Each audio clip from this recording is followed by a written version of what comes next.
beside his great four-poster bed and took his cool hand between hers. It was a big hand, rough but gentle. And so young. He was not yet 50.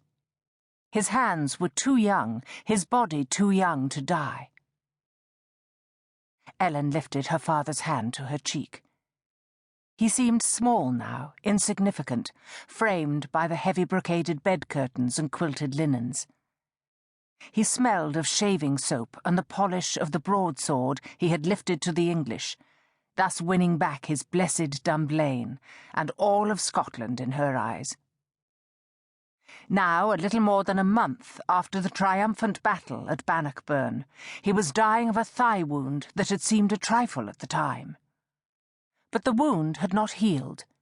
It had festered, as wounds sometimes did, without reason. And now her father was slipping away. Her father licked his dry lips, his eyes half closed. They were mirror images of her own eyes, as green as the morning sea, he had always told her. "So much I need to tell ye, child of my heart," he whispered. Not in his own voice, but that of a man dying before his time.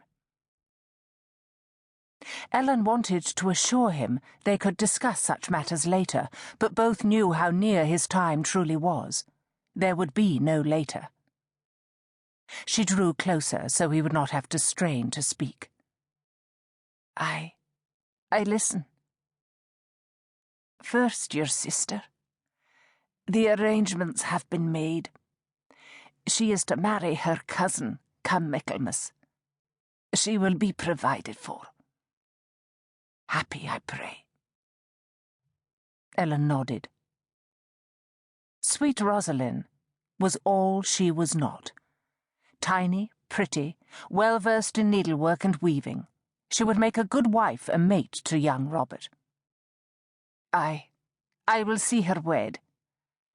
The Highlands have nae seen a wedding such as the one I will give your youngest daughter. Her father turned his head and lifted his eyelids, which seemed heavier than the lead in the casement windows. Now, Dunblane. Dunblane, Ellen murmured. Ye must hold her, he croaked. Hold her against the English bastards, for the falling of Stirling Castle at Bannockburn will not be the end. I can do that. She squeezed his hand. You know I can. Ellen's upbringing had been more that of a son than a daughter, and though Murdoch had taken sore abuse from his in-laws for his decision, Ellen had learned to ride, to draw a sword, and to command her father's men, while her sister had been tutored in stitching and husbandry. Because Dunblane had no male heir of his loins, Ellen had ridden the moors and mountains of the Highlands at her father's side. Now the line would pass to her, if only she could hold the lands. Nay, an Englishman will tread upon this soil again, father. She swore calmly, firmly. Nay, as long as I draw breath and sword. He exhaled, as if the words gave him comfort.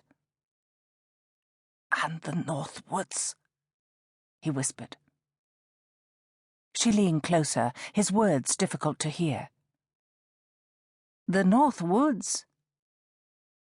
A map in my box, he murmured, his eyes now closed, his tone urgent.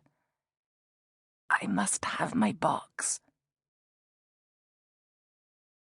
Ellen climbed off the stool and crossed the flagstone floor of the chamber to retrieve the leather box that held her father's most precious possessions.